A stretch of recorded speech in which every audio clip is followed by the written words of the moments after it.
जमशेदपुर के gangster Akhilesh Singh gang का शातिर अपराधी हरीश सिंह उर्फ छोटू सिंह को पुलिस ने गिरफ्तार कर लिया है। पुलिस ने उसे बिहार के पटना से सटे राजगीर के एक होटल से गिरफ्तार किया था। वहां वह अपने परिवार संग घूमने गया था। रविवार को एसएसपी किशोर कौशल ने मामले का खुलासा कर दिया है। एसएसपी ने बताया कि हरीश के खिलाफ शहर और आसपास के कई थानों में लगभग 30 मामले दर्ज हैं। पुलिस को हरीश की कई दिनों से तलाश थी। फरार होने के बाद से वह बिहार और झारखंड में लगातार अपना ठिकाना बदल रहा था।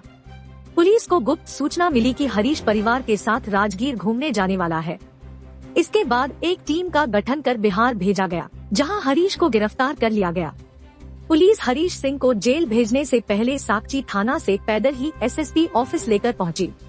हालांकि पुलिस का कहना था कि जिस वाहन में हरीश को लाया जा रहा था वह वाहन खराब हो गया था। इस कारण उसे पैदल ही एसएसपी ऑफिस लाया गया। इसके पूर्व कन्हैया सिंह को भी पुलिस इसी तरह पैदल एसएसपी ऑफिस लेकर आई थी।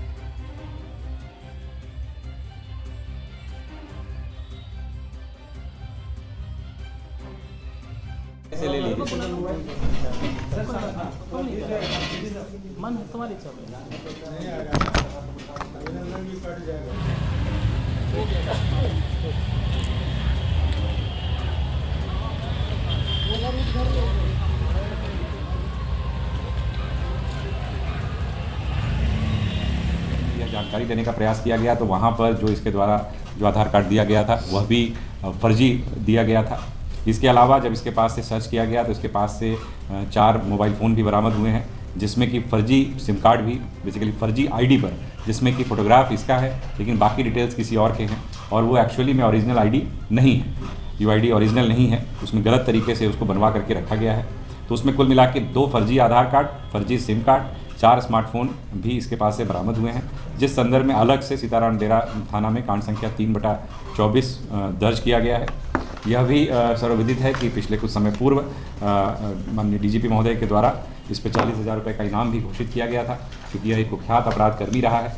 और इसके अगर आपराधिक इतिहास की बात करें तो कई चर्चित कांडों में यह संलिप्त रहा है और कुल मिलाकर के 30 कांड जो हैं इसके विरुद्ध दर्ज किए गए हैं अभी तक। और एक लंबे समय से ऐसा कह सकते हैं कि जमशेदपुर में एक तरीके से आपराधिक गतिविधियों में ये शामिल रहा है।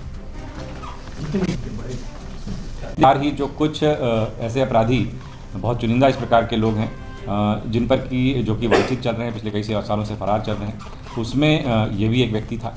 और जो भी लोग इस प्रकार के फरार हैं उनको हम लोग एक तरीके से टारगेट करके, टास्किंग करके लगातार उनको फॉलो किया जा रहा है।